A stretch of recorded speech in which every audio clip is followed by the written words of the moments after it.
This show contains spoilers and adult language. Listener discretion is advised. Movies with Ron, movies with Ron. Hell yeah, motherfucker. Movies with Ron. All right, VHS Revival. Yeah. VHSrevival.com. A celebration of the old era of movies. The halcyon days of home video. Yeah. Released an article about Nightmare on Elm Street 3, The Dream Warriors. Hell yeah, dude. Remember that movie? Yeah. Man, I was too young to see that movie. I must have been 5 years old. Yeah. Oof, the corruption started early. Yeah. Yeah, that fucked you up. That was it. Yeah. I pointed out it gave me my first nightmare and my second boner of all time. But what a lot of people don't know is because Freddy 3, The Dream Warriors, is it's like the Avengers of the nightmare movies. Yeah. And it's just so cool. And it started the whole pop culture of Freddy. Right? But all the ones after that was post pop culture Freddy. Right. So the third one still follows those tropes. Yeah. But it's still fucking scary as shit because it was experimenting with that for the first time. Yeah. What a lot of people don't know is Frank Darabont helped write that movie. The man responsible for the greatest film of modern times, Shawshank Redemption, Frank Darabont, the creator of The Walking Dead. Yeah. He's not the creator, but he's the one who started getting the show going. Yeah. So yeah, it's just it's cultural history there. Let's talk about this second boner for a second. Freddy 3, man, the nurse. Yeah, man, the nurse. She seduces Joey. Yeah. It's like, holy shit. That was some hot shit. She could wrap me in tongues any day. Shoots tongues out of her mouth and ties them to the bed. Yeah. He had a good death in the fourth one, too, involving a hot, naked girl. Oh, yeah, in the bed? Yeah, No, she's water in bed. the water bed. Yeah. So this begs the question, what gave you your first boner?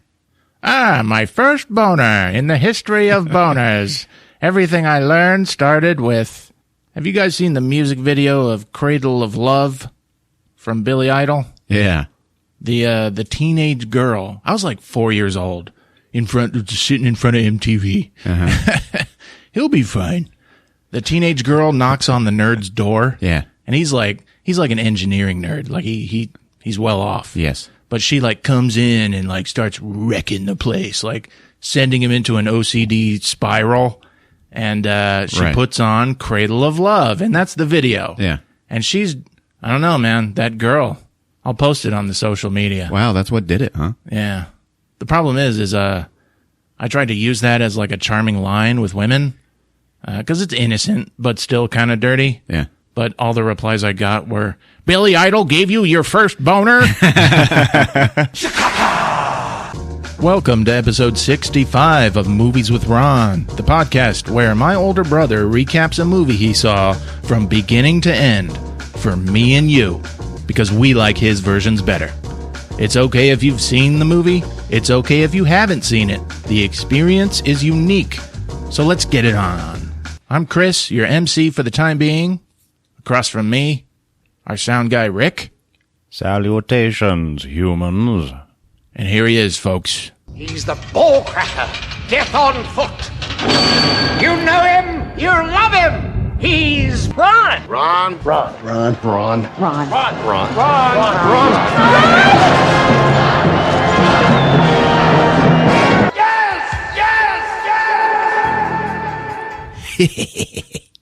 Hey, Ron. Hey, what's up? So, this summer was the worst summer in the history of the box office. The theater chains' stocks are plummeting. I have heard this. You know, AMC is suffering. Regal Cinemas is like about to shut its doors. Yeah, man. And I like to think our podcast is working. No. Our show is for the movies you're not going to see. Yeah. But I think other elements are contributing to this dilemma the business is going through. I know you're not going to see movies out there, people. That's why we do this. This show has also been known to drive people to go see these movies. Yeah.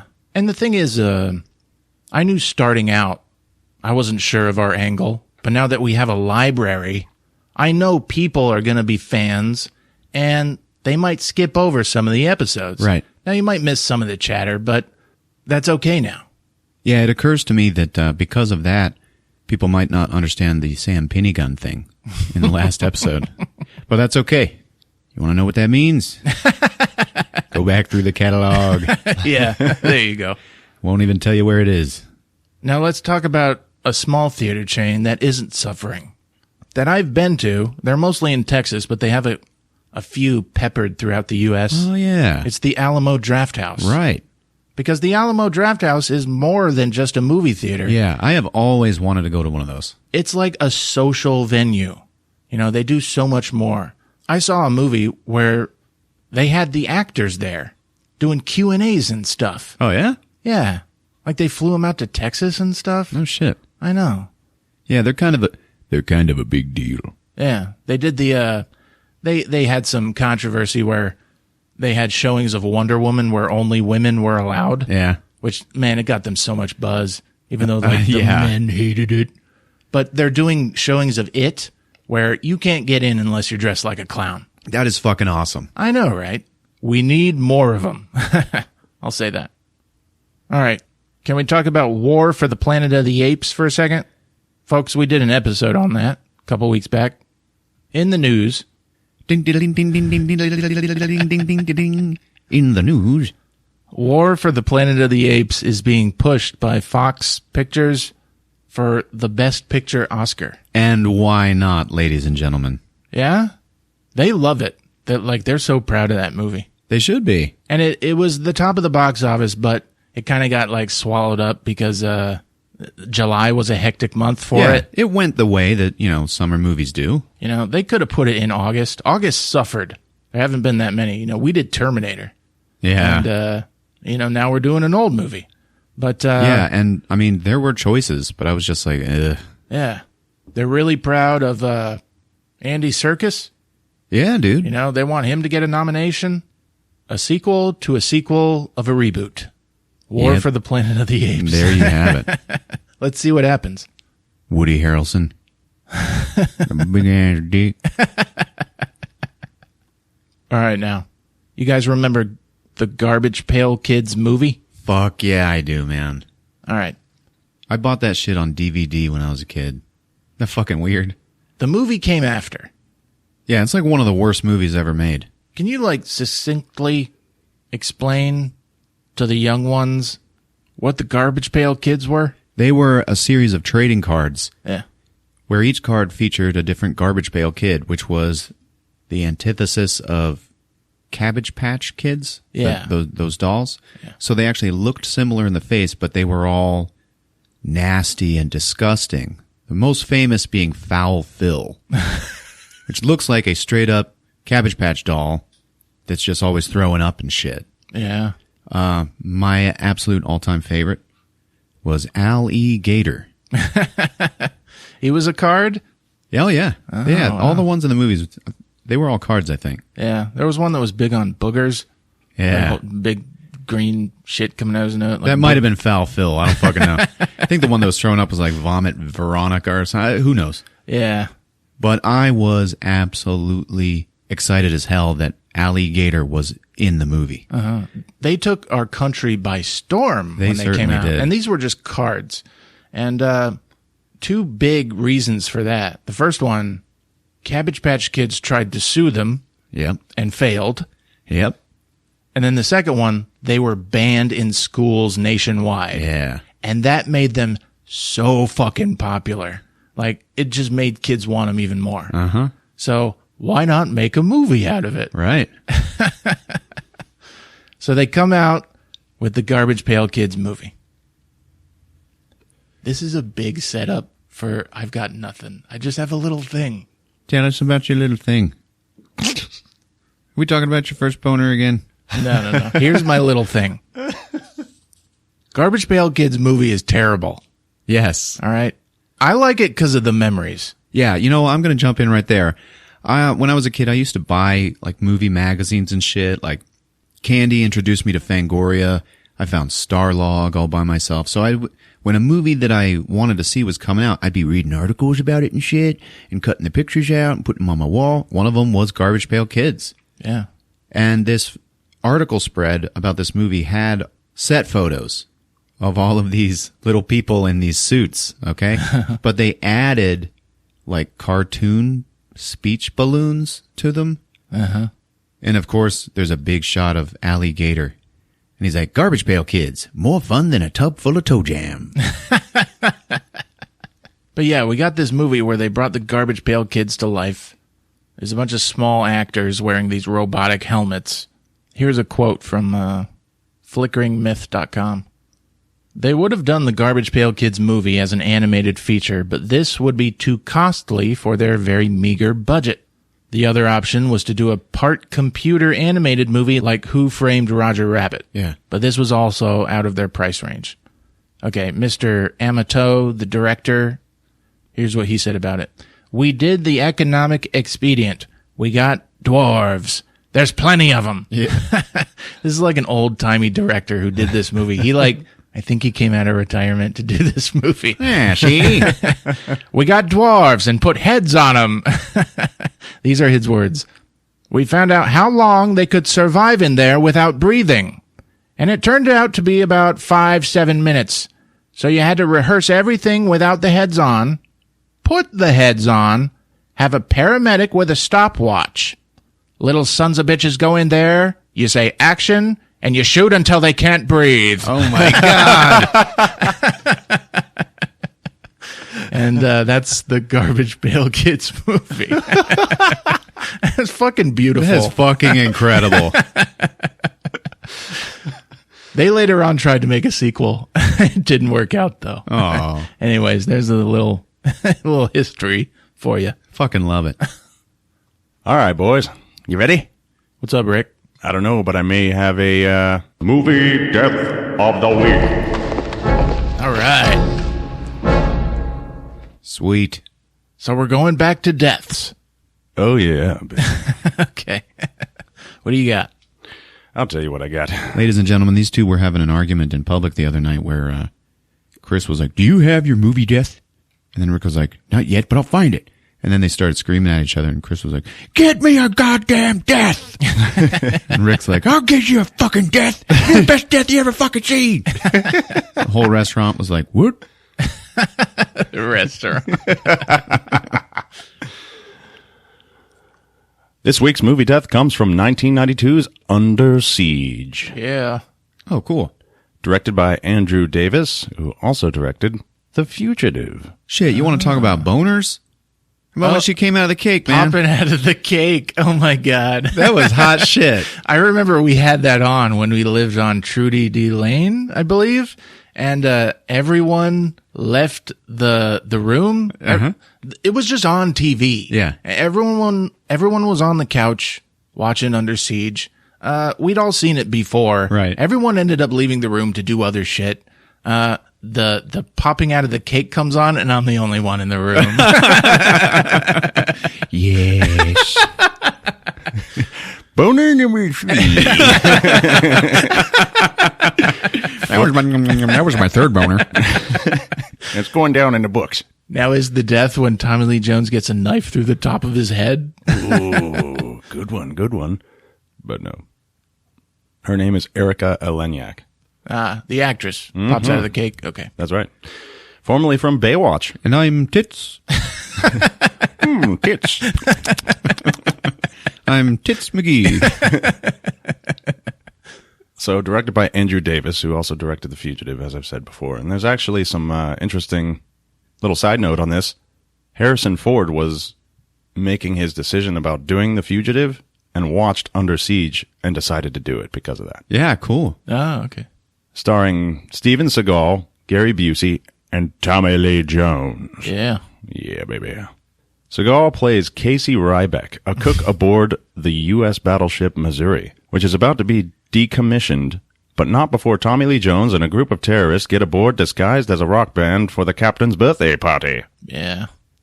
The psychopaths are after nuclear warheads on board, so they're nuclear pirates.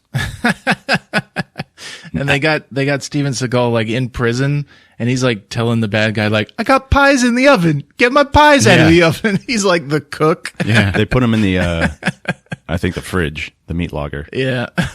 He's like, come on, man, my pies. But these nuclear pirates, they're not anticipating any resistance. Well, turns out our man in the kitchen is actually a Navy SEAL who got busted down to cook for some unfortunate events in a Panama airport back in the day. Casey busts out of the hostage holding cell he's been placed in and begins to wreak havoc, John McClane style, on these guys. The film is basically Die Hard on a battleship. Oh shit, it is. Oh, yeah. Joined with him are the other hostages, Navy crewmen, and a Playboy playmate, Jordan Tate. Our death comes in the third act when the good guys are storming the bridge to get Tommy Lee Jones. Casey is on deck fighting his way up when he encounters one terrorist intent on stopping him dead in his tracks. Seagal throws a couple of karate chops at him and gets him on the ground, but not before grabbing his Adam's apple and ripping his throat out, tossing it aside like a chicken leg. Jesus. It's pretty ruthless looking, guys. You gotta hear this shit. And what's worse, the guy screams through the hole in his throat as he goes down. Oh.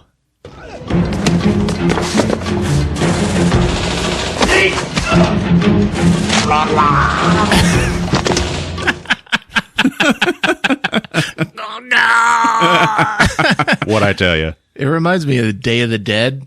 Remember that part? Ooh. With the vocal. yeah. Everything is about the God. vocal.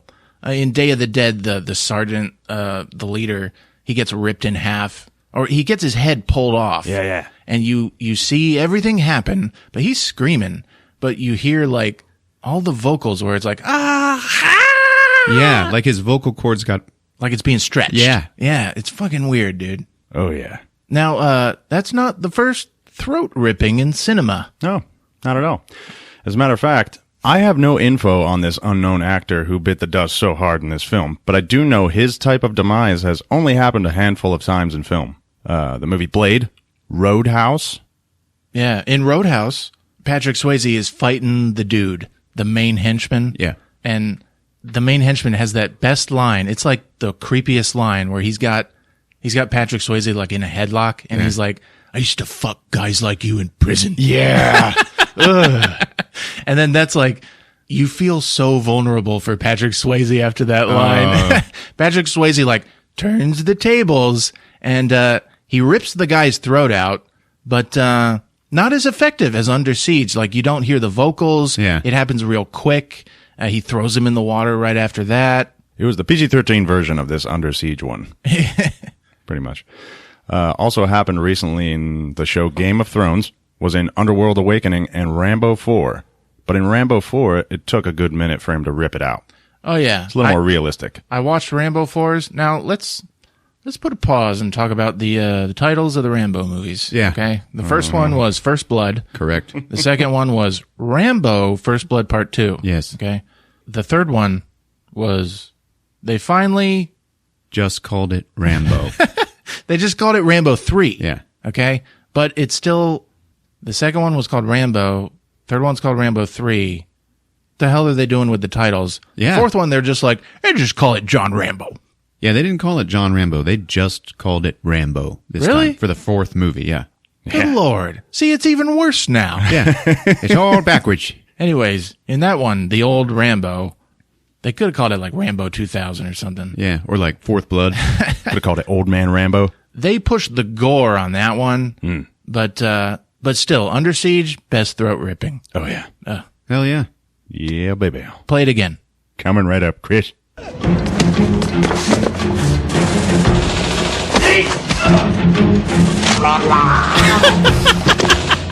Oh my God.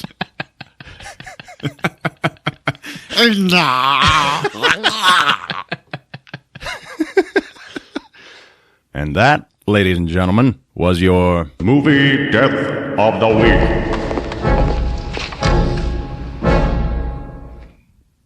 Thank you, Rick. You're welcome, Chris. All right, we got a question from Jimmy Lansing. All right, Jimmy. Excuse me. I'd like to ask you a few questions. Jimmy says, In your opinion, what movie was brought to life and made it feel immersive by its soundtrack? Personally, I loved Tron Legacy's soundtrack. I didn't want to go with obvious choices like Pirates of the Caribbean or Star Wars. All right. Movies that affected you by the soundtrack or the score. Pretty damn good point about Tron. That was good. Yeah. The thing about Tron, though, is it's a band. It's like a popular... Daft Punk did the score. It was still very powerful. For me, it has got to be absolutely Jurassic Park. Yeah. You know? Jurassic Park, the music, like, you could hear it nowadays and it still gives you the feels. Yeah.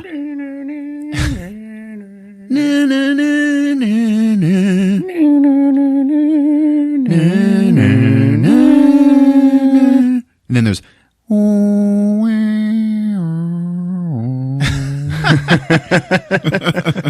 They do move in hoods.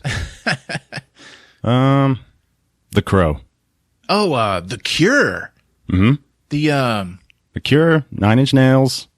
Dude, it's all The Cure for me when it's The Crow. Okay, Right when he goes to his apartment and he's got the broken window up in the Yeah, top man. floor. Oh, yeah. And he's like going through the memories and he's like a noble zombie resurrected to fight crime. Oh, yeah. And you got The Cure coming in with that track Yeah, man. with the birds flying and like, When he hits that mirror and it drops into the song. yeah, Right you got, there. That was one of the greatest soundtracks ever. I'm going to go listen to that shit again when we're done here. I still listen to that song. It's a fucking achievement. Mm-hmm. All right. In the third act, when he goes to the crime boss's headquarters. Yeah. Has to go through the club. Oh, yeah. Yeah. That, After the Flesh, baby. Oh, fuck yeah. My Life with the Thrill Kill Cold. Yeah. That song and just all that action and all of that. Brandon Lee fucking people up. Yeah. That had my adrenaline pumping. The Crow is still like one of the best comic book to movie adaptations ever. Absolutely. I don't know. I mean, I do know it's the best.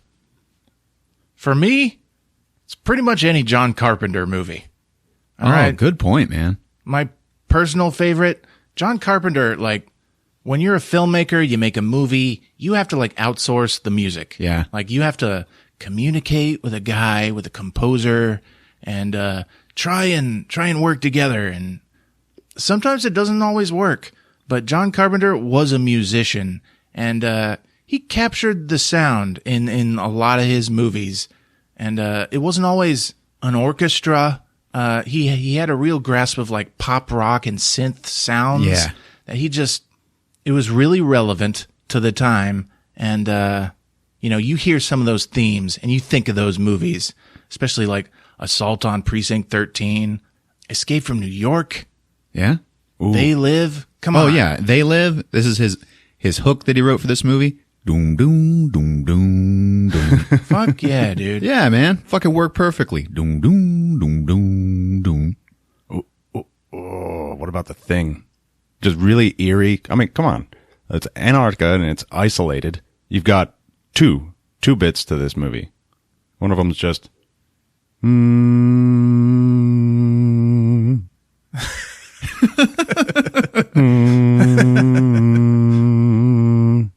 Yeah. Brilliantly done, sir. Just two fucking notes. And then you've got that, oh God. It's played on like a bass cello. It's like, dun, dun, dun, dun, dun, dun, dun, dun, dun, dun, dun, dun, dun. And it's so, like, what the hell? Jimmy Lansing, if you haven't seen any John Carpenter movies, fucking watch those movies, man. John Carpenter, so infamous for his scores, he's released CDs. Yeah. That were like, they're called The Lost Themes. And they were all his compositions. Right. He's even gone on tour across the country Yeah. and played his themes for people. You can find it on YouTube.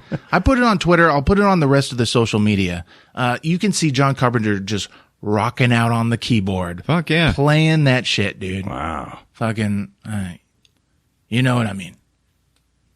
All right, holy shit. Night of the Creeps. Night of the Creeps. From 1986.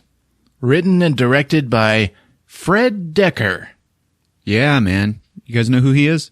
Yeah, the writer and director of Monster Squad. Yeah. and RoboCop 3. Yeah, RoboCop 3. One of those I really like. Monster Squad it's a staple. Yeah, absolutely. He also wrote the movie The House. I fucking love that movie. Yeah, the horror movie House. Yeah.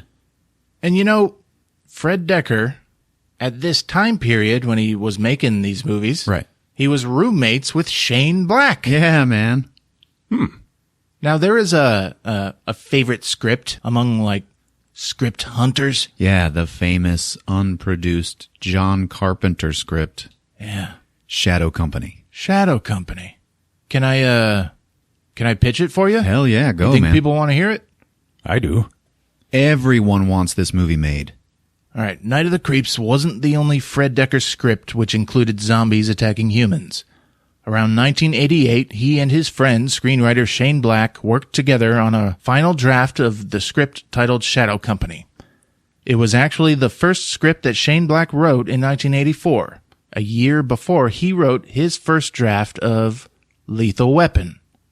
The script was to be an action horror film about a group of U.S. Special Forces soldiers who died during the Vietnam War, and years later, after their bodies are brought back, the soldiers, who were members of secret army experiments, rise up from the grave as rotting, unstoppable zombies.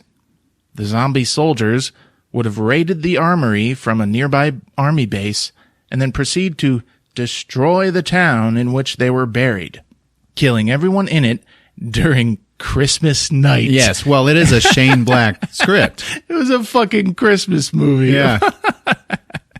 Anyways, the movie was going to be directed by John Carpenter sometime in 1989, and with Kurt Russell in the main role. Yep. And never saw the light of day. Yeah, man. You know, people moved on. Lethal Weapon happened, and the rest is history. Shadow Company is even in Lethal Weapon. Yeah. They're the drug dealers. Right. And we learn about this in Lethal Weapon from the actor Tom Atkins. The mainstay of hard-boiled detective character actors. Yeah. Okay? He is fucking perfect. And he stars in Night of the Creeps, ladies and gentlemen. Yeah? Oh, hell yeah. Oh, yeah. See the protagonist? Is there a protagonist in this movie? There is. It's the boy, right? It's the boy. And he is Rusty from National Lampoon's European Vacation. Yeah, these were his two big ones. Yeah. And he ended up retiring from acting pretty early. Yep. And becoming an entrepreneur. Another thing about Night of the Creeps, a lot of the characters, their last names are famous horror directors. Oh, yeah. All of them. Every name that you hear in the movie is Yeah, pretty a horror deep. director. Yeah. An homage to them. You got Chris Romero, Cynthia Cronenberg, even Sergeant Raimi.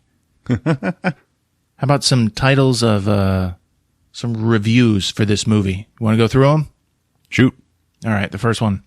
Underrated, too little known comedy horror gem. Yep. Another. Definitely one of the better B movies. Hell yeah. All right. Better be. Someone says, now this is something to see. Yeah, there is depth to this movie, guys. Yeah. Someone says, you'll scream like a banshee. Like a banshee. And totally deserves its killer cult status. That's a flawless reviews. These I looked them up. Everyone loves this movie. Yeah. And I've never seen it. Well, neither have I, Chris. So let's get ready to suckle on the teat of unknown greatness, because it's Night of the Creeps on Movies with Ron. It's showtime. Yeah.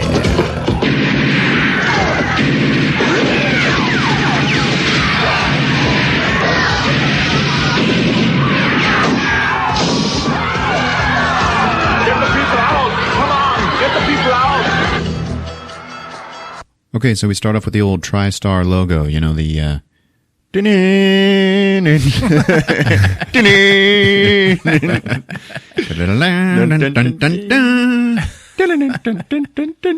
horse that grows wings.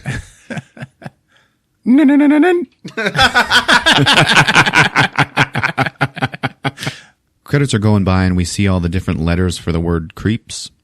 And they are taking a very long time to assemble. They're like moving across the screen. And then finally the words Night of the scroll up and they stop. So we have Night of the Creeps. Yeah. We settle into the corridor inside of a spaceship and it's all technical looking and steamy. And then you got these three little aliens, okay? They're played by little people. And they look like naked Chucky. Yeah.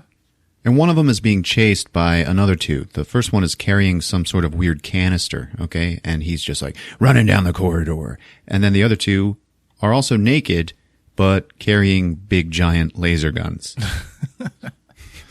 And they're shooting at him and shit. And he ends up escaping through one of those weird mechanical sphincter doors. And the other two are like, damn! And when they speak, they have some weird alien language, which is then subtitled onto the screen in their alien language. Unfortunately, the version I saw also translated it to English. On the other side of the door, the first alien is like loading the canister into some weird like torpedo tube, while the other two are like, blast the door, now! That experiment must not get off this ship. So one of them holds up this even bigger laser gun. He shoots the door open, but the first alien has already launched this canister out into space, and it starts spiraling out away from this big ship. Unfortunately, that's all we see of those little naked dudes. They had pretty good production value. Yeah. Now we settle into nighttime in black and white, and it is Sorority Row, 1959. And it's like this college campus, right? But it's like 1950, so everything's all hustling and bustling, but everybody's like very well behaved. Okay, and outside this one sorority house, there's like a guy in a Letterman sweater, like leaning up against a tree, chatting some doll up. And you hear all these girls saying like, oh no, I have to pass this test, blah, blah, blah. There's like all these 50s cars riding around, and then we settle in on one of them as it passes by.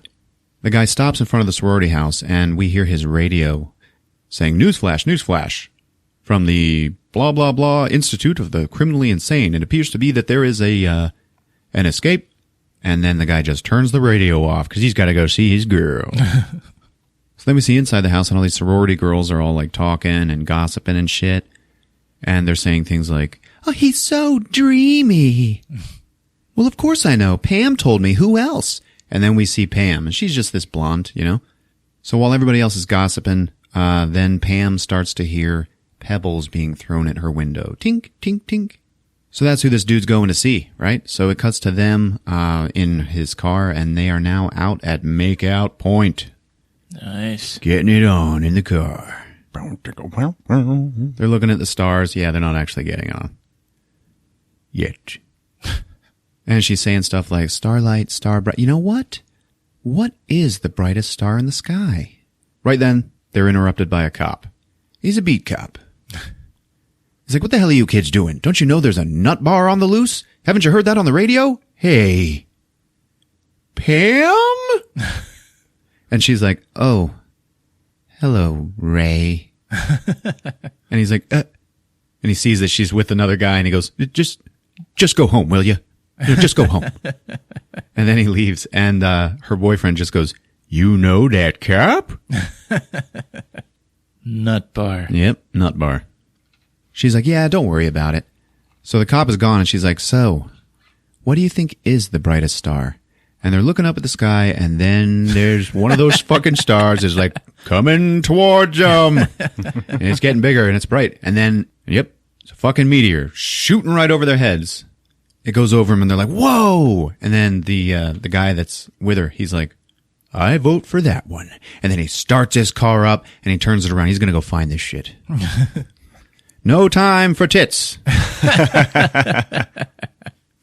She's like, are you sure it's a good idea? And he's like, it's this way, I'm telling you. They pull over at the side of the road, and she's like, this place gives me the creeps. He pulls out his flashlight and then tries to scare her with it, like lighting up his face. And he's like, whoa. She's like, Johnny, don't do that. He's like, all right, you stay here. And then he fucking leaves her and he runs off into the woods and she's like, "You're kidding, right?" So then we see Johnny with his flashlight, like searching through the woods, looking for the meteorite. Back in the car, there's Pam and she's listening to the radio and she is now hearing the announcement about the 35-year-old escapee from the mental institute. And they're like, "We've heard reports that he's armed with a fire axe and he is heading on Route 66 towards Corman University." This is a nod to Roger Corman. Oh. And she's like, "Huh?" She looks up at the road sign next to her. It says Route 66. And then there's another sign, and she points her flashlight at it, and it says, "Corman University, this way." And she's like, "Oh, shit, Johnny!" It shows Johnny in the woods, and he finally finds the smoky spot where this thing landed, okay? Pam is yelling to Johnny, and she's like, "Johnny, can you please come back? I'll even let you fondle my breasts." For real? For real. Fuck yeah. Ladies and gentlemen, get ready for Chris's fourth boner. So while she's saying that, we see behind her, the escaped psycho has arrived. Wearing some scrubs, carrying a fucking axe. He starts walking up to the car. She can't see him. Back at Johnny, he finds that canister that got shot out of the spaceship by the aliens, and there's a big old crack down the center of it. But, and there's a little glass window on it, and he can see a whole bunch of weird shit slithering around in there. He leans in for a closer look, and fucking glass breaks open, and this fucking slug just shoots out of it and right into his fucking mouth. And the creeps. That's right. The creeps. Now we see Pam again, and the killer is standing right fucking behind her, and she's like, "Johnny!" She has no idea. He lifts his axe up, swings it down, and just before it connects with her fucking neck, it cuts to 1986, baby, and now we're in color, and it's Pledge Week, so it's the same street, but 30 years later, Nice. And it's all 80s music playing and shit, feels like a scene out of the movie Back to School. It's a dead man's party. So it's in full color, and this huge party's going on in the street, and all the trees are full of toilet paper and shit. Like, it looks fun. And then you hear these two guys talking, and it turns out a couple of fucking nerds that are out, like, trying to socialize and, prowl for babes. Yeah. And one of them's like, "We're never going to get laid, man. A couple of lameoids like us." And now we see who they are. And one of them's like this guy who is using those aluminum forearm crutches. He's obviously disabled, okay? Okay. And his buddy is Rusty from National Lampoon's European Vacation. There you go. Rusty's friend, JC, is like, "Hey, man, I'm your buddy. I'm here. I'm your wingman, all right? We're going to get laid with some major babes tonight." And he's like, "No, man, we're all fucking dorks and shit." And then Rusty sees across the street, and we get some, like, slow instrumental music as he sees this girl, the kind of music that means he is in love. Uh-oh. And he's like, "Oh my God, who's that? Who's who?" "Her over there, the angel, the goddess." And then JC's like, only one way to find out. "Hey, Toots!" Rusty's all fucking embarrassed. He's like, "Oh man, fuck you, stop it." And she hears him, and then she just like laughs with her friends, and then they leave and walk away into some big frat party. "Oh shit, man, they're going into the beta house." And JC's like, "Hey, you want to meet her?" "Meet her? I want to marry her." "Well, you gotta meet her first, baby, so let's go." So these two fucking super dorks are going into the beta house, and those guys are the big cocks on campus. So they walk in, and there is immediately a big giant sign that says, "Betas are better." And the party's going on, and it looks fun, man. And Rusty like goes over to the bar, and he like gets a drink, and he's scanning for her, right?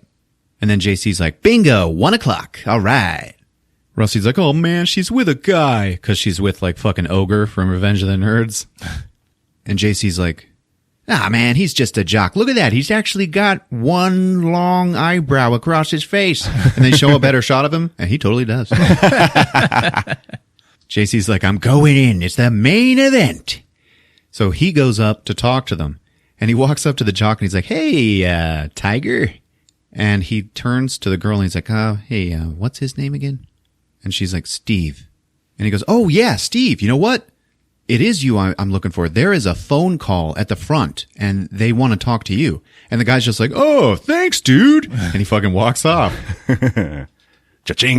And he's like, hi, I'm JC. What's your name? And she's like, Cindy. Cindy Cronenberg. He's like, well, Cindy, you see that guy over there? Pointing at Rusty, and he's like, that's my friend. I am his agent. And I'm here to find out, if you like him. And she's like, well, why doesn't he ask? And he's like, well, why don't you tell him that? She's like, I would, but... And he goes, you have a boyfriend. And she's like, yeah. And then Steve shows back up. And he's like, I don't think you're very funny, dude. It's like, yeah, I'm sorry. I thought it was you I was looking for. What's your name? Biff? Riff? And then Steve is like, would you get the fuck out of here? So JC leaves awkwardly. Back with Rusty. Rusty's like, oh man, she has a boyfriend, doesn't she? And fucking JC goes, she didn't say, but I don't think so. Rusty's like, I think I'm in love, man. For real. JC's like, there's only one way that girl is ever going to take you seriously. And Rusty says, yeah, be in a frat. Like this one. No, I was going to say you actually talked to her. And then Rusty's like, man, you're so naive. And then it just cuts to them in front of like the main asshole betas. And there's this one blonde and his name's Brad, but he is more often referred to as the Bradster. And he's a fucking asshole. And he's like, so you two little dipshits, you want to pledge beta, huh? And they're like, oh yeah, yeah. Well, you're pledging pretty late here. We pretty much have all the guys we're going to need for, this year. But maybe if you had something special, something extra special to bring to the table. And JC just goes, how about money? He's like, yeah, come on, moolah, cabbage. He's one of those types of guys. Yeah. And then the Bradster is just like, huh. And he goes, guys, I'm not making any promises, but, if you were to perform some sort of major act of devotion to our organization, maybe something could be worked out for you two. Rusty's like, we don't have to have sex with a farm animal, do we? Well, that's an interesting suggestion. But no, we have something a little more challenging in mind. So then the two of them are leaving. And Rusty's like, man, at least we don't have to fuck a farm animal for real, man. Cutting back to the betas, one of them's like, Brother Brad? Are you really going to let those two dorks in? And Brad's like, nope. And then this girl comes up and starts kissing on him. And he's like, hey, babe, where you been? The camera turns around and we see that it is Cindy. Now we cut to some underground hallway in some lab that is still on campus somewhere. And this lab tech, who's working real late at night, is played by David Paymer. You know who he is? Oh, yeah. You guys do know who he is, but I doubt you can really tell me a movie he's from. He's been like the financial advisor in like 100 movies. Yeah. He's like he's a face. He's a Definitely. little squirrely kind of actor. Admirable actor. I mean, he's talented. He played opposite Tom Arnold in Carpool. Yeah. Oh, God. Okay, yeah. He filled the place of Rick Moranis when he retired. Yes, he did. He's trying to get into some locked laboratory door, and he has to use a code to get in, but he can't remember the final digit. So he has to leave that hallway and go back upstairs and make a phone call. And he calls some guy named, I don't know, Reggie or whatever, and he's like, I can't remember the last digit. While he's doing that, Rusty and JC come inside the lab, and they start sneaking past him. They get down into the hallway, and they're like, I can't believe we're doing this, man. One of them's like, well, maybe we could just get a sign, like steal a sign that says morgue or bodies or something. And then the other one's like, nah, man, we got to do this. They stumble upon the keypad, okay? And JC's like, hey, look at this, man.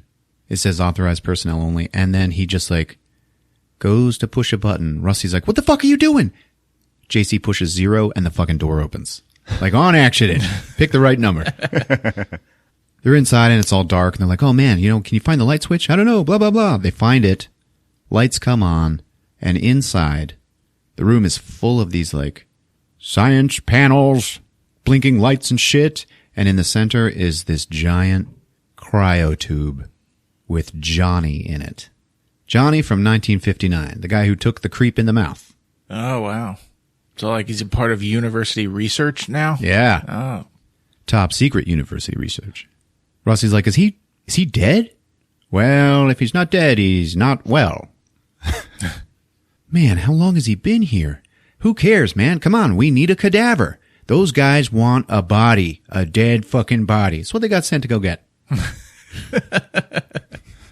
And then JC, he's reading the control panels. He's like, oh, cryogenic stasis system. Man, this is amazing. Look at this. He starts pushing buttons and shit starts booting up. And he's like, hey, man, have you heard about freeze-dried coffee? That's what this guy is. He's a freeze-dried human. He's a corpsicle. We are dealing with some major science fiction shit here, man. Cuts back to the lab tech on the phone.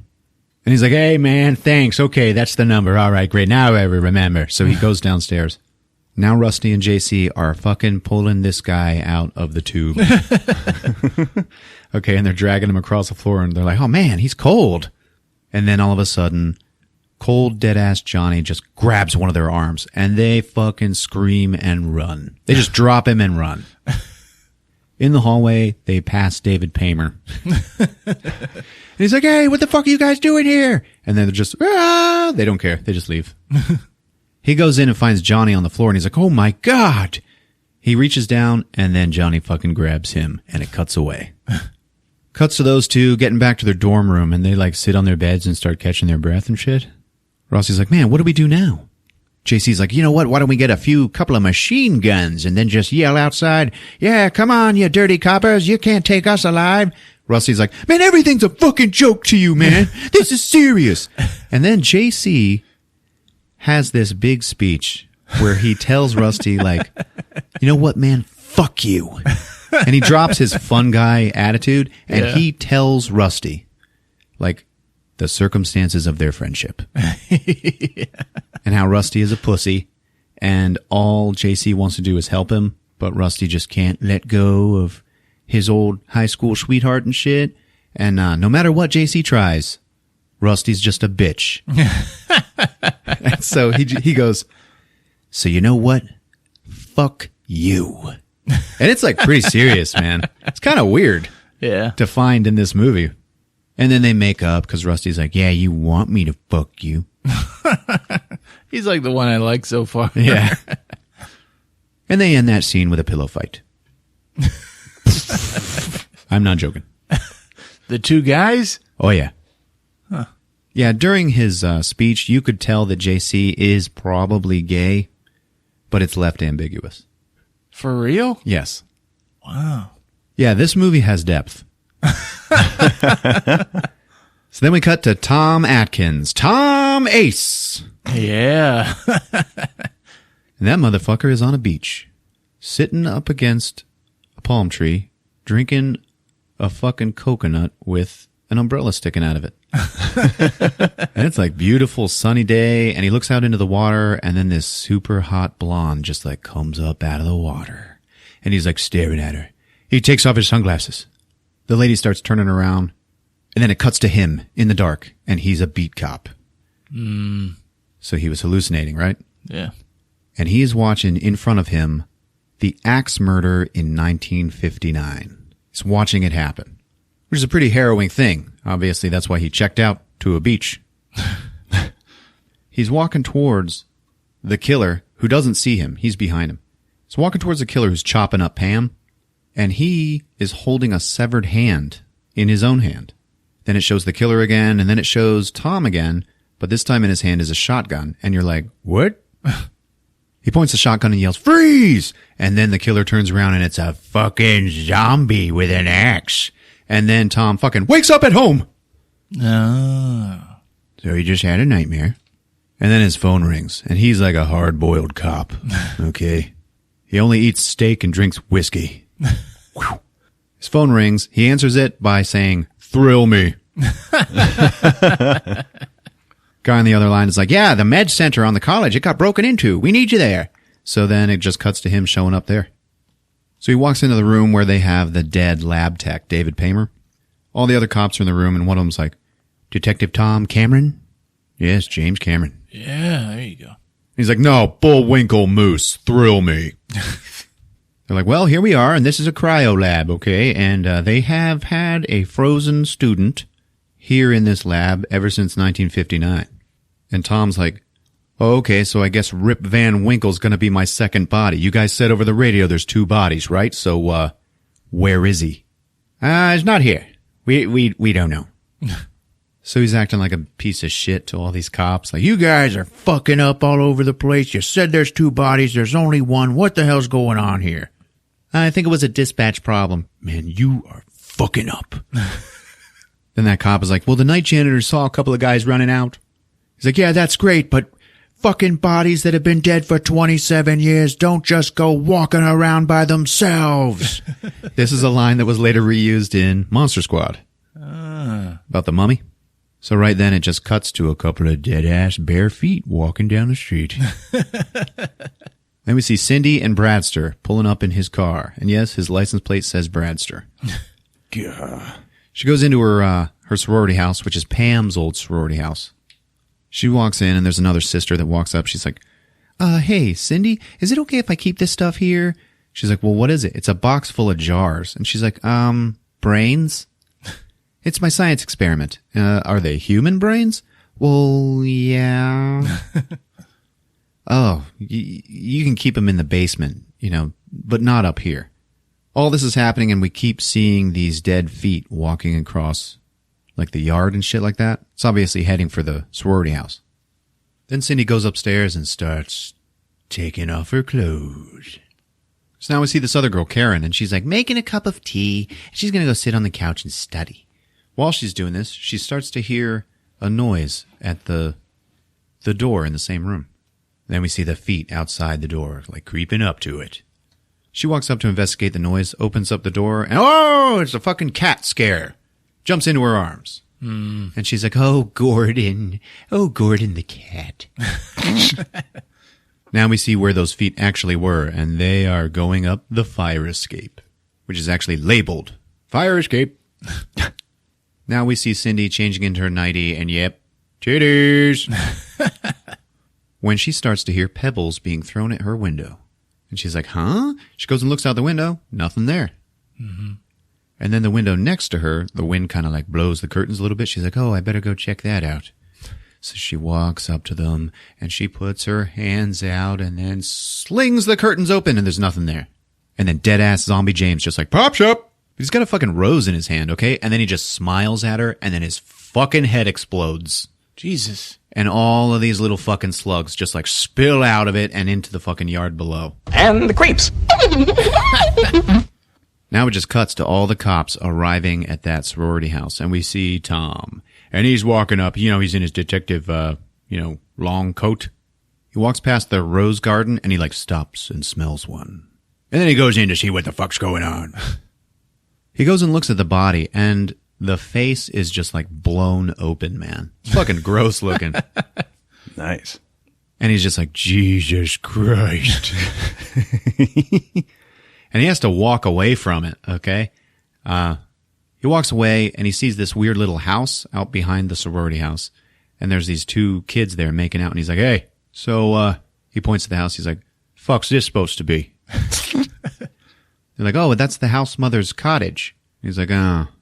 Then he gets flashbacks, black and white flashbacks of them cleaning up the murder scene back in 1959. And the body being like wrapped in plastic and taken away. Mm-hmm. And he's lost in that when his partner comes up behind him and he's like, hey man, you okay? Yeah, does that guy's face, does that look like it could have been done with an axe? And his partner's like, nah man, come on, that psycho disappeared 27 years ago. You got to quit living in the past, man. So obviously Tom is haunted by this murder in 1959. So now it cuts to the 2 guys, Rusty and JC, and they're like, yeah, walking around campus in the daytime. And then all of a sudden they get confronted by the betas. They turn around and go the other way, and there's Bradster with more betas. The Bradster looks at him, he's like, not too cool, bros. They're like, you left that fucking dead body on their doorstep, man. There's a whole bunch of fucking scared girls all because of you guys. And then JC's like, man, you assholes put us up to it. What the fuck? He's like, yeah, but I told you the Phi Omega Gamma house or whatever, not the fucking Kappa Delta sorority. And then fucking JC just goes, well, it's all Greek to me, man. And him and Rusty just laugh their asses off at that. And the fucking betas are not amused. He's like, besides, we chickened out. We didn't even do it, man. What the fuck? So why don't you guys just go and practice goose stepping? Yo. And JC starts to walk away, and Brad, it cut him deep. He fucking walks up behind JC and kicks one of his crutches out from under him. So JC just hits the fucking ground. And everybody's like, whoa! Including Cindy, who witnessed the whole thing. Yeah. So JC falls, and then Brad's like, oh, yeah, you know what? Okay. Sorry, dorks. Don't take it personal. And then he turns to Cindy, and he's like, hey, you coming, babe? And then she does that thing where she, like, turns the crank on her hand, and her middle finger reels up. Really? Yeah. So she just, like, kicked him to the curb for fucking with that kid in the crutches. And Brad's like, huh, bitch. So they all just leave. She goes over and helps JC get up. And JC, in his hand, is holding one of those personal tape recorders. And you're like, what the fuck's he doing? So she helps him up, and then he introduces her to Rusty, and he's like, may I introduce Cindy Cronenberg? And she's like, yeah. And he's like, and we are... And another voice from behind them just says, Rusty Romero and James Carpenter Hooper. And they all turn. And it's Tom's partner. And he goes, I'm Detective Landis, homicide. So many director names. Yeah. Holy shit. So it cuts to them in an interrogation room, and they're being questioned by Tom. And he's like, the night janitor saw you two little pussies running out of that lab screaming like banshees. On the same night that a headless body was found outside one of the sororities? That's it. Sounds like a fucking pledge prank to me. Fucking sick as hell, but possibly still in the realm of collegiate tomfoolery. And JC's like, yeah, don't forget screaming like banshees. And then Tom's like, yeah, that janitor over there, who is in the room with them now, we see. And he's this old Asian guy. And, he's like, yeah, he said you were screaming like banshees. And then it shows the janitor, and he's like, ha ha ha, screaming like banshees, yes. And Rusty's like, man, the betas put us up to it, man. But it doesn't matter because we chickened out and we ran. And then the janitor again goes, screaming like banshees. And it cuts to the city morgue where David Paymer's body is on the slab. And the mortician technician... He's in there and he's like making notes and shit. The body's behind him. He can't see it. And then we hear it growl. And he like looks back at it. It's fine. And then he goes back to his briefcase or whatever. And then behind him, we see the corpse of David Paymer just like fucking get up and walk out of the room. It's naked. Okay. Now we see from behind David Paymer's corpse, he's just walking down the hallway of this facility. And there's a cop walking by him who's like reading a file, doesn't even look up at him and just says, all right, I'll see you tomorrow, man. And now we see David Paymer from the front and he's like covered in blood. And he's just like a fucking zombie. David Paymer's corpse comes across the night janitor. But before he sees him, he's laughing to himself and he's like, screaming like banshees. And then he sees the corpse and he's like, ah! Then it cuts back to the sorority house, and we see a bunch of slugs slithering around in the yard. And they're going like real fast. Inside, the phone rings. Some girl answers it. And the Bradster is like, yeah, is Cindy there? And they're like, Cindy, phone. And while that's happening, we hear somebody saying like, oh yeah, Karen, has anybody told her about Gordon? You know, the cat? No, it's going to break her heart. Cindy gets on the phone with Brad. And she's like, listen, I just don't want to talk. I don't want to talk to you right now. And he's like, come on, babe. Is this about those chuckleheads? And she's like, yeah, you know what? It's really bullshit that you did that. And he's like, yeah, well, I guess that's what I get for going with a fucking psych major. And then she hangs up on him. Now that girl, Karen, who was reading and got scared by the cat, she's reading again. And now we hear the same noise and the fucking doorknob's jiggling again. So she's like, oh, Gordon. She gets up, opens the door, and indeed, the cat jumps into her arms. Then she turns it around and she sees its face, and it's got no fucking eyes in its head, and there's like a worm crawling around, and it's like, "Rawr!" And she's like, ah! And it cuts away. And it cuts to Tom, who is like, in his apartment, going over photos of all the crime scenes, and he's smoking a cigarette, and he's drinking fucking whiskey. He's looking through the old 1959 yearbook, okay, for that college. And then his phone rings. He answers it, thrill me. And it just cuts to the dead janitor's body, and Tom is standing over it, and he just goes, wonderful. And then in the foreground, we see some fucking slugs slippering away. And the creeps. Cuts to Rusty and JC in their dorm room, and then somebody knocks at it. Rusty opens it up, and it is Cindy, baby. She's coming after him.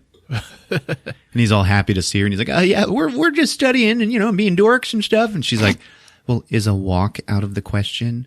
And he's like, yeah, that'd be real nice. And then it shows those two walking. And then behind them is fucking JC, like he came with them. And I was like, what the fuck, man? But anyway, on the walk, Cindy is like, yeah, I know they buried that cat. I saw them do it. And JC's like, oh, Night of the Living Cat. Watch out. Whoa. And she's like, oh, and that body from the lab? That fucker came up to my window. I swear. And then JC is like, oh, yeah, bullshit, come on. And she's like, oh, God, I just wish somebody would believe me. And Rusty puts his arm around her, and he's like, I understand. I believe you. JC sees that, and he's like, oh, all right, I guess I'll leave these two lovebirds alone. Like he should have in the beginning. So he walks away, but he's like saying out loud to himself, like, go for it, champ. Go for it, partner. And Cindy's like, if I tell you something, do you promise to believe me? And Rusty's like, of course. And she's like, okay, so that lab corpse, I'm pretty sure it was a zombie, and its head fucking exploded, and a whole bunch of slugs spilled out of it. And then Rusty just goes, okay, you know what? Maybe I walk you home now. So now we see JC back in the dorm building, and he's gone into the men's room. Mm-hmm. As he shuts the door, we see the fucking zombie janitor shuffling down the hallway towards it. Rusty's walking Cindy home, but following them is a pair of cop's shoes. See, you just see a lot of feet in this movie. Yeah. Cutting back to JC, he's in the bathroom on the shitter, and he is writing shit on the walls. Elsewhere in the men's room, on the wall, it says, Go Monster Squad. Fuck yeah. Hell yeah. So he's trying to take a shit, and then he hears the door open, and some shuffling footsteps come in. Then he hears a wet explosion, and then the sound of a body hit the floor. And the creeps. And he's like, oh, shit. And he just kind of opens up the stall door just a little bit, and he sees the janitor's body with its face all blown open, okay? And then he sees the fucking slugs. And he slams it shut, and he's like, oh, my God. And then he sees that he has dropped on the floor his book of matches, which I guess he brought in because he's shitting. People do that, Yeah. They light matches for the smell? I don't know. Yeah, light a match in here, man. And he bends down to reach for his matches, and he's like, oh, God. And then a slug just scurries by his hand real quick, and he drops it. He's like, oh, my God, no.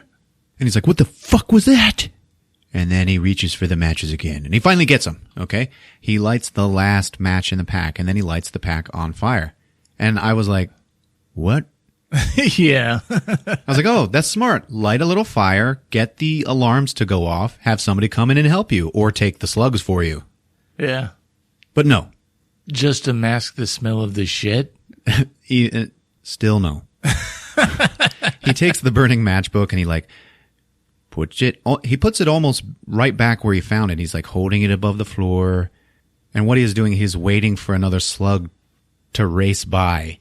And it works. Okay. He fucking catches one of them on fire. And then it just immediately starts dying and burning. And he's like, oh my God. And then right then, another slug goes up his fucking pant leg, and he's like, "Ah, fuck!"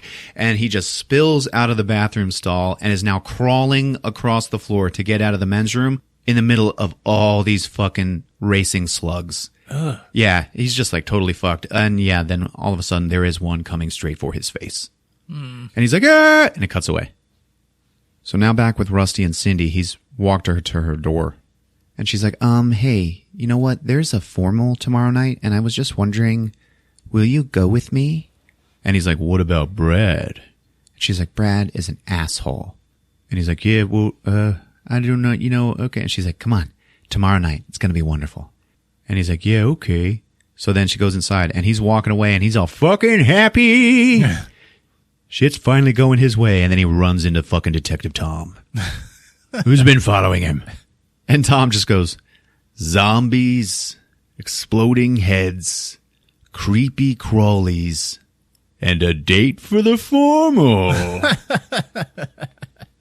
Sounds like classic Spanky to me. He decides to just start making Little Rascals references. And then it just cuts to in his apartment, and he has poured 2 whiskeys.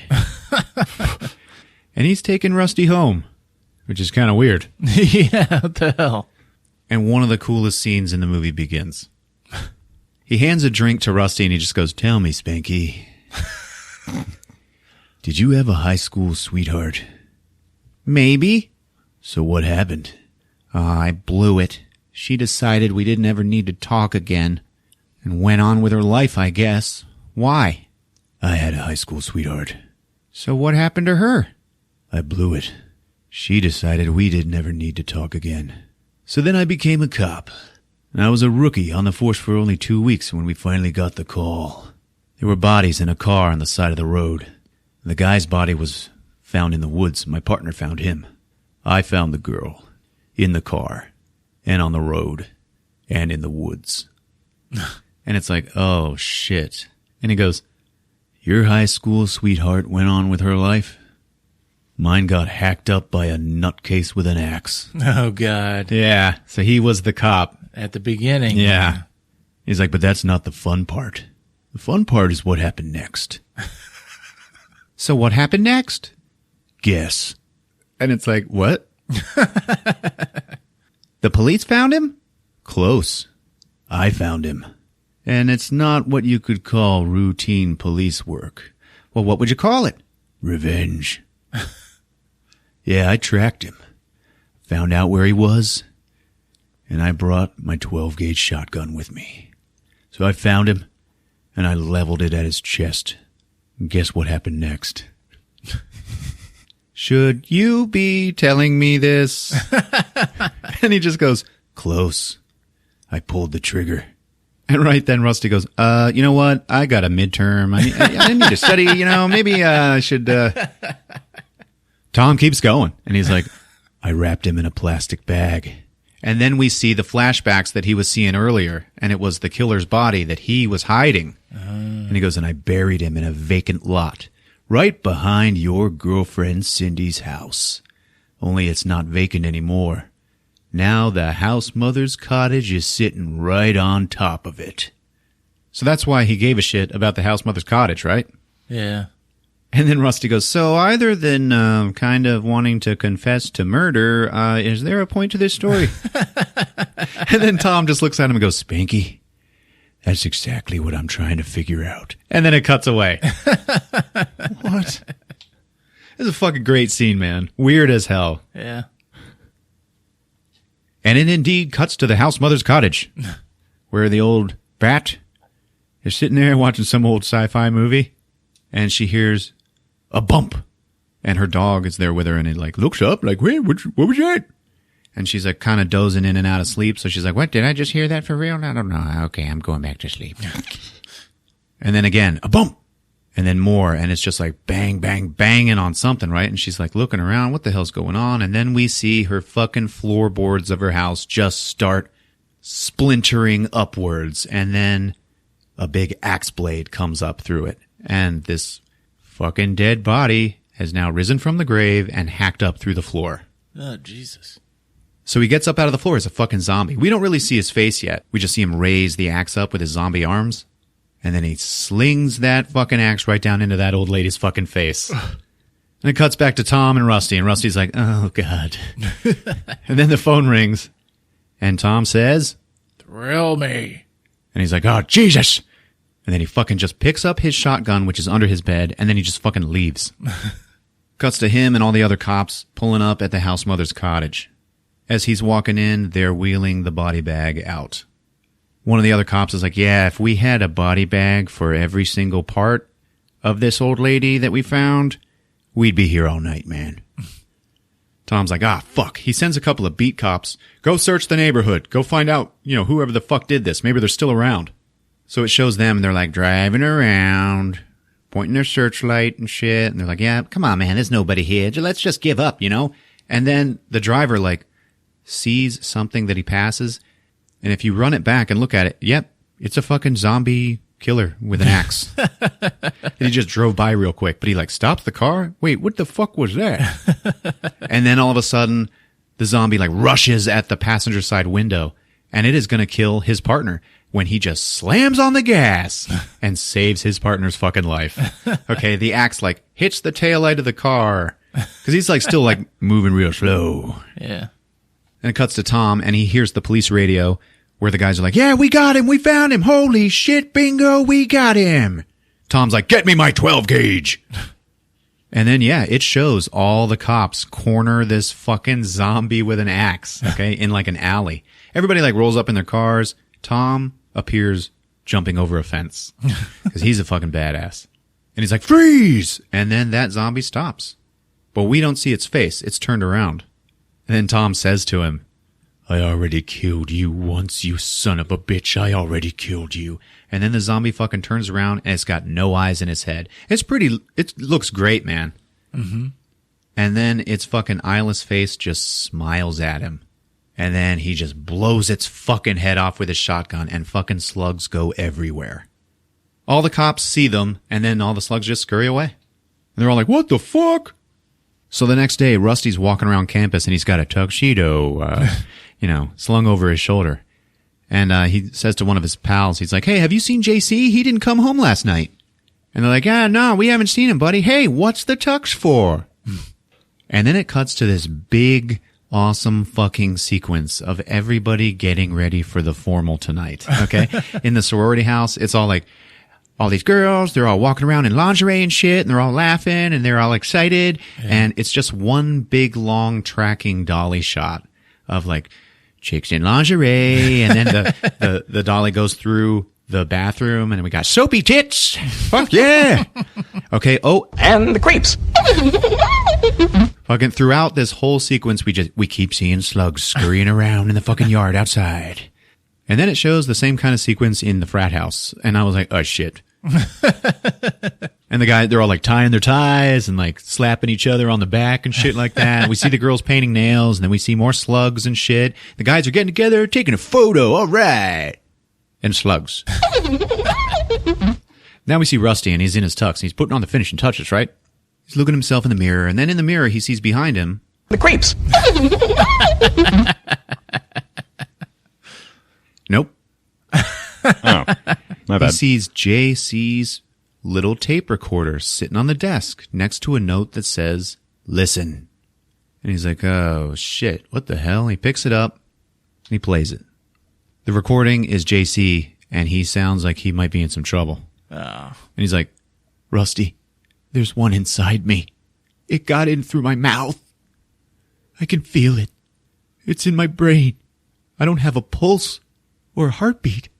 I think I'm dead. I killed one, though. I lit a match to it.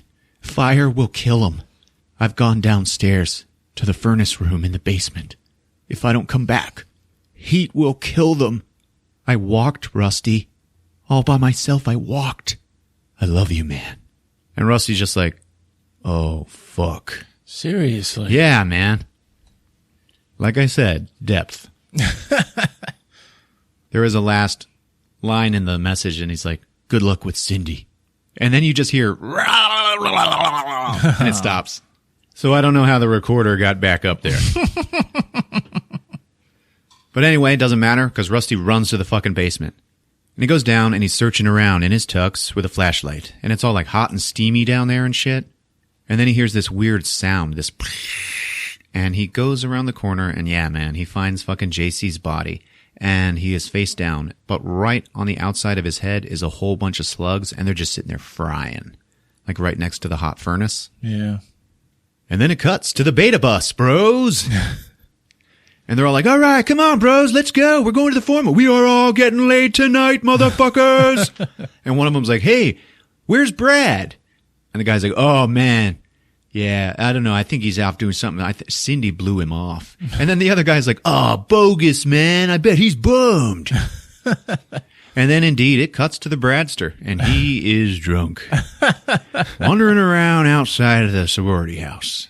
And he, like, throws his bottle, and then he sees a fucking slug scurry by. And he's kind of drunk, so he, like, kneels down to get a look at it. And walking up behind him is a dog. And he just says, hey, dog. Did you see that?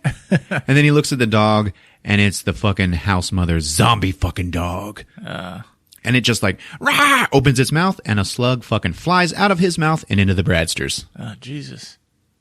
Now we cut back to Tom. And he is at home, and he is drinking, and he is depressed. And there's a knock at his door. And he just like looks over at the door. And we see that the cracks of the door have been duct taped shut. Okay? Like he's sealed it. Like he has figured out this slug thing, right? Yeah. And he just ignores the knocking. Fuck that. He's laid out on his couch. He's drinking whiskey. Then the fucking knock turns into fucking banging. And he's like, God damn it. And he gets up and he rips all the duct tape down and he opens up the door. On the other side of the door is Rusty in his tux fucking crying. And he's like, they got alfalfa. They get in through your mouth and they lay eggs in your brain. And you walk around even if you're dead. And then it just cuts to Tom, like loading up his guns and shit. But we don't even see his face. It's like from his waist down, okay? And it's in his kitchen. And he's walking around, loading up his shotgun, fucking putting his sidearm in his holster and shit. But the entire time, behind him, we see the oven. And it is sitting there with the door open, and we hear it hissing. So the fucking gas is on. And he had the door duct taped shut. He was fucking killing himself, you guys. Jesus. I fucking told you, this movie, man. Good Lord. So now he's all loaded up, and without cutting away, he just walks over to the oven, shuts it, and turns off the gas, and says, wonderful. So now it cuts back to the beta bus, and they're all on the bus, and they're fucking drinking and yelling and shit. It actually looks pretty fun. And the driver of the bus is like, all right, you guys settle down or I'll fucking pull this shit over. I don't give a shit. He turns back to the road, sees the zombie dog standing in the middle of the road. So, of course, he swerves. Whoa! And he hits a fucking truck. So now we see Tom and Rusty. They're together. Remember, Rusty has decided to keep Tom secret. You know, he was walking around getting ready to go to the formal. Mm-hmm. And they've gone to the police station to arm themselves. So they go down to the weapons depot. Remember, there's like big room full of guns and there's a fucking gate and there's always a guy inside who has to sign them in and out and shit. Yeah. That guy is the neighbor, the crazy neighbor from Gremlins. He's like, hey, Tom, what's going on, man? He's like, yeah, I was just, gonna go do some shit here. Oh, okay, well, you know what? What can I get you? Oh, I just need your basic flamethrower. You need a fucking flamethrower, man. The fuck are you talking about? Yeah, look, I just need it, okay? So, gotta go do some work. Yeah, okay. And indeed, they have a flamethrower. Awesome. So he brings it out. Yeah, he brings it out and he's like, now listen, this puppy, all right? Once you light the pilot light, if it goes out, it is a son of a bitch to relight. So you really got to watch it, okay? Yeah, okay, I'll watch it. Now, if you could just give me the requisition form, I'll hand it to you. Well, that's, I don't have one. You don't have one? No, I don't. Well, you know what? That could be a problem. And then Tom just cocks his shotgun and points it at him and he goes, yeah, it could be. Cuts back to the wrecked beta bus, all right? And everybody inside is fucking dead. But the zombie dog has decided to go ahead and climb in there. Back at the sorority house, there is a knock on the door. Some girl answers it, and it's fucking Zombie Brad. Just standing there at the door, like waiting. He doesn't attack the girl that opens it up. She just turns around and yells, Cindy, Brad's here. Zombie Brad just still stands there waiting for Cindy. Cindy comes downstairs with a forlorn look on her face and walks out the door. Does not look at Brad's face. She just walks past him out onto the porch and takes him by the hand and pulls him with her. She goes and sits down on the steps, and she's looking away. She can't bear to look at him because she has to now break up with him. Oh, wow. And he is just sitting there next to her with these dead fucking eyes and this gross looking face. And she's like, listen, I'm sorry. I'm sorry. It's just not going to work out between us. We're just too different. And while she's saying all this, behind her, he opens his mouth and all these fucking slugs start spilling out of it. And the creeps.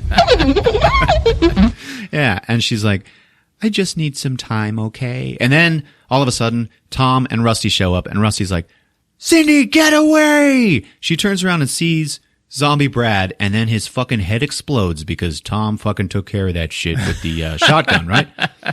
Now, more slugs spill out, and Rusty fucking flames that shit.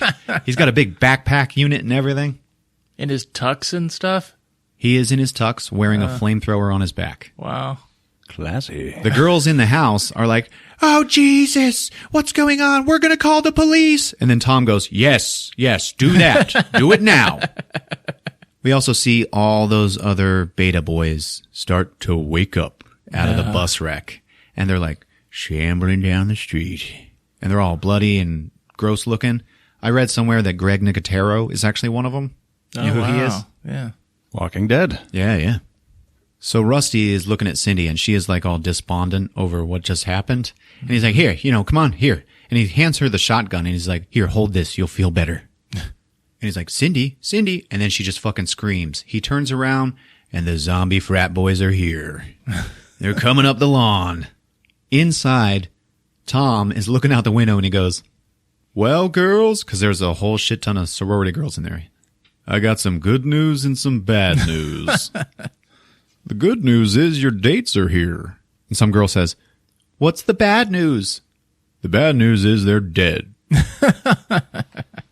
Outside, Rusty's like, okay, you know what? All right. He has now given her the flamethrower, and he's got the shotgun. And he's like, just fire when I do, okay? I'm going to blow the heads open. You got to kill the slugs. All right? Come on. Come on. She will not even look or answer him. And he's like, come on now. And then he blows some fucking zombie's head off. And then, yep, Cindy comes to and fucking sets the whole damn thing on fire. Kills the slugs. Inside, Tom says to some girl, come on, lock that door. And it's the same door that the cat keeps coming through. Yeah. The girl reaches out to lock it, and then a fucking zombie frat boy fucking crashes through. And she's like, ah! And then there's another fucking zombie frat boy coming in through the other door. So, yep, it's happening. Okay? Tom walks up to the first one, he holds up his revolver, and he just goes, it's Miller time. Blows that fucker's head open. But then all the slugs spill out, right? Yeah. But he doesn't have a fucking flamethrower. What he is doing is smoking a cigarette in a sorority house where a whole bunch of girls are getting ready for the formal. So he picks up some hairspray, sprays it at the slugs, puts his cigarette in the path of the spray, and then lights them all on fire. Nice. Outside, Rusty and Cindy are fucking taking care of business. They have got this down. They're killing frat boy zombies left and right, using their system. Inside, Tom begins to have a little bit more trouble. Couple of zombies coming at him, and he saved that girl Karen from the first one, right? So now Karen is down in the corner of the room, like with her face in the corner, like hiding from it all, like she can't handle it. Yeah. Tom is shooting at these zombies, and he backs up towards her. He's sitting there next to her, like, don't worry, I'm going to protect you. All of a sudden, she fucking turns to him, and she has a zombie face. And she fucking tackles him, and he goes down, loses his gun, and, yep, she's about to, shoot slugs into his mouth, okay? And he's like, accepted it. He's going to go ahead and just let it happen, because he's fucked. We're going to Big Farm! But, nope. In his last moments, he is looking at all of the pictures on the wall, and they're all like black and white photos from all the other sorority sisters that have ever lived there. And in the middle of them, he sees Pam from 1959. And he's like, you know what? No way. And he steals his resolve. He fights that girl off. He picks up his fucking revolver. He stands up in the middle of the room. And then the camera stays on him as he twirls around and shoots everybody in the room. The camera just spins around in the room with him. It's fucking amazing. And he's like, ah, boom, boom, boom, boom, boom. Outside, Rusty's shotgun has now jammed. And she's like, come on, shoot the fucker. And he's like, it's jammed. Finally, he fixes it and then shoots one of the frat guys. But this shot just kind of takes part of his face off, doesn't open his brain up. So he keeps coming. Rusty goes, oh, give me a fucking break. Because he's like a hardened battle warrior now. Now they're getting surrounded by frat zombies. And Cindy goes, come on, in here. And they just get into this tiny little shed that's like full of gardening tools and shit. Mm-hmm. They get inside, and then all the frat zombies just start like breaking their hands through the side of the shed. And he's like, dude, this is like no fucking good. And he just looks at her and goes, real good plan. And then, yeah, the zombies fucking bust in. And they grab Rusty, and he's pulled from behind, right? Cindy takes her flamethrower nozzle, puts it point blank into this zombie's face, and fires it. And it's like, fuck yeah! And Rusty's like, yeah, all right, cool, you're getting us out of this. And then she gets fucking grabbed and pulled out the shed from behind. And he's like, oh, fuck!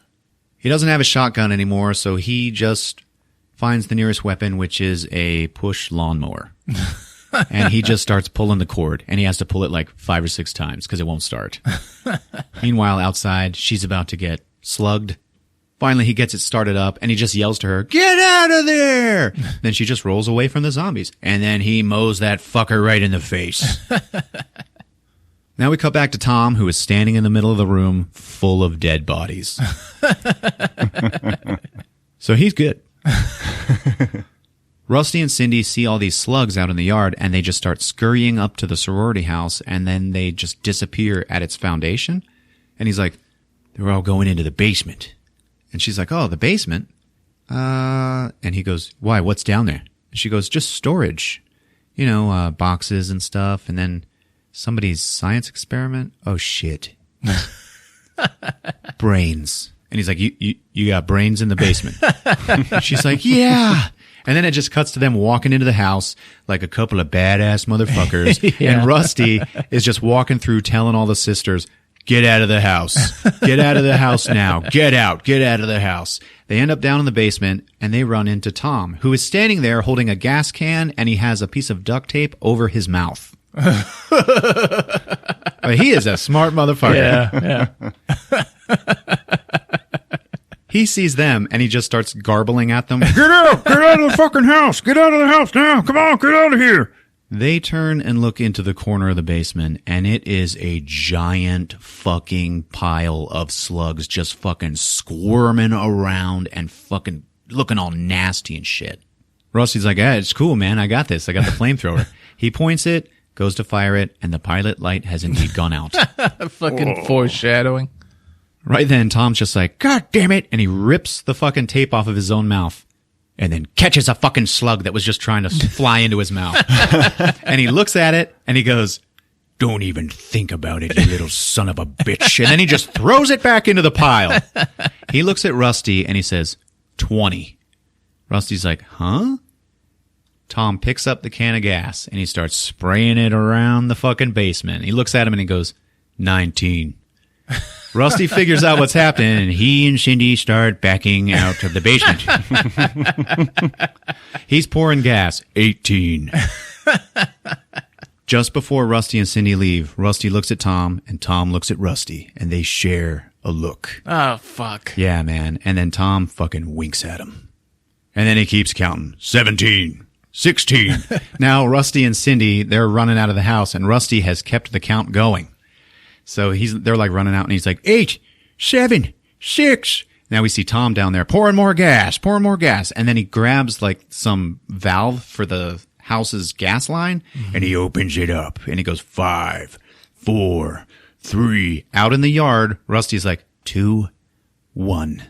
Detective, thrill me. And boom, the fucking house blows. Damn. Yeah, man. The whole fucking thing's burning.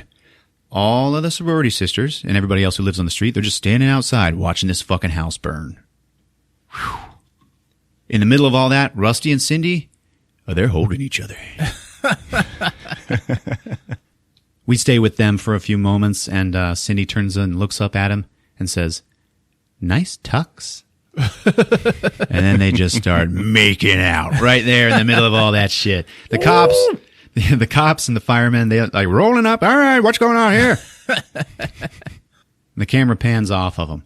Now we see behind the sorority house. And this is actually an alternate ending that was added for the Blu-ray release. We see a completely fucking shiny and burnt to a crisp Detective Tom, who has survived the blast and the fire, is like shambling out of the back of the house. And he's fucking burnt to shit. And he's got a cigarette hanging out of his mouth. And he's smoking. And he's just like walking, and then he just falls over face first. But when he hits the ground, his fucking skull cracks open and a whole bunch of fucking slugs spill out and start scurrying off. And the creeps. Yeah, man. So they scurry underneath this iron gate, all right? And then the camera pans up. We see the gate, and now we see the sign next to the gate, which says, Crest Ridge Cemetery. Yep. Yeah. So then the camera goes over the wall, and we see, yeah, man, it's a pretty huge fucking cemetery. I mean, there's like hills covered in headstones and shit. And we're sitting here looking at all these headstones when all of a sudden, boom, there's this big, bright fucking searchlight that shines down on the headstones. And it's like moving around like it's searching for shit. And then we start to hear some weird fucking space noises. And then a giant fucking spaceship is flying overhead. And it's like, searching the ground for slugs. Yep, we're looking for them. And it's like, holy shit. And it is a big-ass ship. It looks like a fucking Star Destroyer, okay? And it's just like moving its light around the cemetery. And then the credits roll, baby. Shit. Yeah, man. Well, no room for a sequel. The aliens are going to get him. Hopefully. So I was watching the credits, and there are 3 people who are billed as the aliens. And one of them is Alien Zombie, which I didn't get in the beginning. But apparently, yeah, that's why he was getting more slugs. The alien with the canister. Yeah. Turns out he was already zombified. Yeah. So it was the slugs, like, self-preservation. Yeah. Damn. Yep. A pretty good movie, man. Yeah, man. It was great. Yeah. There you have it. Night of the Creeps on Movies with Ron. Man. Holy shit. What'd you think, Rick? Oh, it was pretty good, man. I'm going to have to check that out. Yeah. Pretty good final sequence. There is so much to be said for Tom Atkins. I know, dude. Fucking great. And reading trivia about him, he maintains to this day this is his favorite movie that he was ever in. Gotta be honest. When Rusty is like, thrill me, detective, I got like goosebumps. Fuck yeah. I love giving goosebumps with the recaps. I've only ever seen him as an unhinged cop. Yeah. Who else have you only ever seen as unhinged? I've got a pitch for you. Does Ray Wise ring any bells? I don't know who that is. Oh, yeah. Ray Wise, Yeah. the He's dad unhinged. from Twin Peaks. Very unhinged. He was an unhinged politician in Rising Sun. Yeah. And an unhinged reporter in Good Night and Good Luck. I think they're both still alive. I want to put them both as detectives in their 80s, completely fucking psycho and unhinged. That would be great. Well, good job, man. Thanks, buddy. That suicide angle, that was dark. Dude. Damn. It fucking comes out of nowhere, sort of. I know. Shit. He's all haunted, but he's like in the middle of this new murder investigation 27 years later, and gives up. Fucking crazy. What do you think happened in the original ending? I don't know. I cannot remember, man. The ending you gave us was the Blu-ray? Yeah, that was supposed to be the... That's a deleted scene. It's an alternate ending. Yeah. And it's the director Fred Decker's original vision. Yeah. Because when he showed the scene to movie execs back in the 80s, it wasn't finished. So it was like full of like lights and prop stands and shit. And they were like, what the fuck is this? No, you know what? No. Yeah. And then they just filmed some, what I read as a cheap scare. And I cannot find that one. And it's been too long since I've seen the original. So if anybody knows, let us know. And it's probably happier. All right, folks. If you're on Apple Podcasts, go ahead and leave us a rating and review. We'd love to hear from you. You can find us on all your other favorite podcast apps. We're on Twitter, @MoviesWithRon. We got a Facebook page. And hey, tell your friends about us. And if you have a hard time making friends, Don't worry, we're the only friends you'll ever need. We'll be your friends. all right. It's been fun. Love ya. Y'all take care.